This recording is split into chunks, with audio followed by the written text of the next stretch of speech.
En la RDA todo era público. También los espacios privados se convirtieron en lugares públicos cuando la policía o la Stasi lo querían.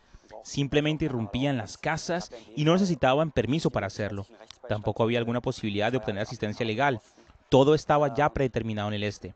Por esta razón, la iglesia evangélica, pero no la católica, abrieron sus puertas para que pudieran estar grupos de adolescentes marginados, y esto en los primeros años no solo fueron punks, sino también freaks, hippies, metaleros quienes se reunieron. Pero esto logró que los punks luego sacaran a todas esas personas. Y de hecho, en los otros grupos se tomaron estos espacios, y en las iglesias de hecho tuvieron lugar conciertos de punk. Oder wirklich direkt in der Kirche vorm Altar fanden dann eben auch Konzerte statt von Punkbands.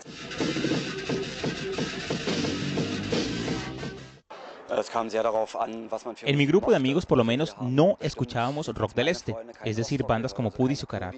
Básicamente escuchábamos la misma música como en el oeste, con grupos como Einstürzende Neubauten, Sex Pistols, The Clash, The Stranglers, Buzzcocks. No había gran diferencia con la oeste, porque aquí en Berlín del Este tuvimos el privilegio de recibir la radio del otro lado.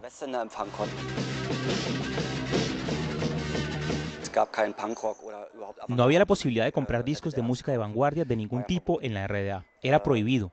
Pero estaban las abuelitas con mucha plata del oeste que tenían una visa para el oeste y podían cruzar la frontera. Ellas entraban en las tiendas de música en el oeste y compraban los discos más disparatados para sus nietos.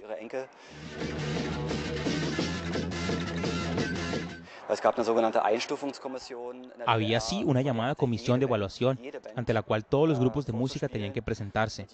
Ellos te decían si tú podías actuar o si no.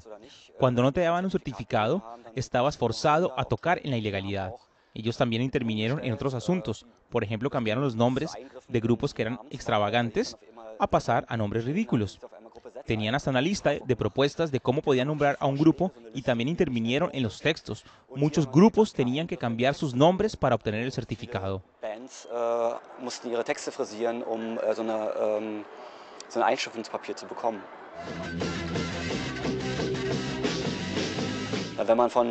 Entre los grupos underground estaban algunos con destacada popularidad en la RDA.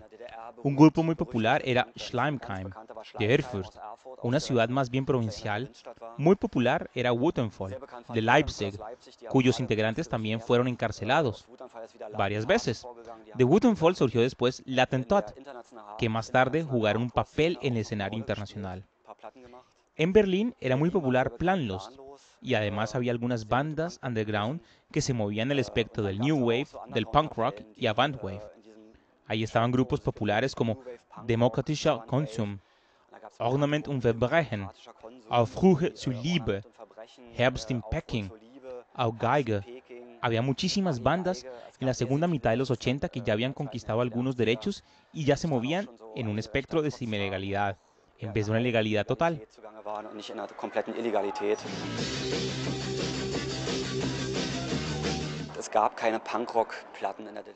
No se podían comprar discos de punk rock en la RDA. El Estado intentaba acaparar esta música en su aparato de industria musical. Intentaba así incorporar el New Wave en la estructura de la Organización de la Juventud de la RDA. De este intento nacieron las así llamadas otras bandas, andere Bands, que tenían permiso para grabar en el sello estatal Amiga. Para nosotros esto era de ninguna manera auténtico. No era punk rock. Lo rechazábamos. Por lo menos la primera generación de punk rock no tenía nada que ver con estos grupos. Existía el disco Pararoktikum de Amiga. En este disco se reunieron varias bandas y había otros discos que fueron grabados en el oeste con los grupos underground Ornament Verbrechen, Aufruhr zur Liebe, Demokratischer Konsum. Pero esas grabaciones llegaron de manera ilegal al oeste y fueron publicadas acá, lo cual provocó muchos problemas con la Stasi. Hay un disco legendario que se llama Ende, que jugando con las letras ND de Neues Deutschland, Nueva Alemania, el periódico del partido de aquel tiempo.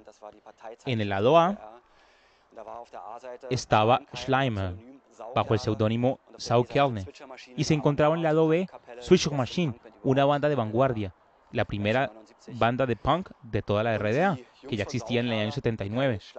Los integrantes de Schleimkeim fueron encarcelados por este disco, pagaron un costo muy alto.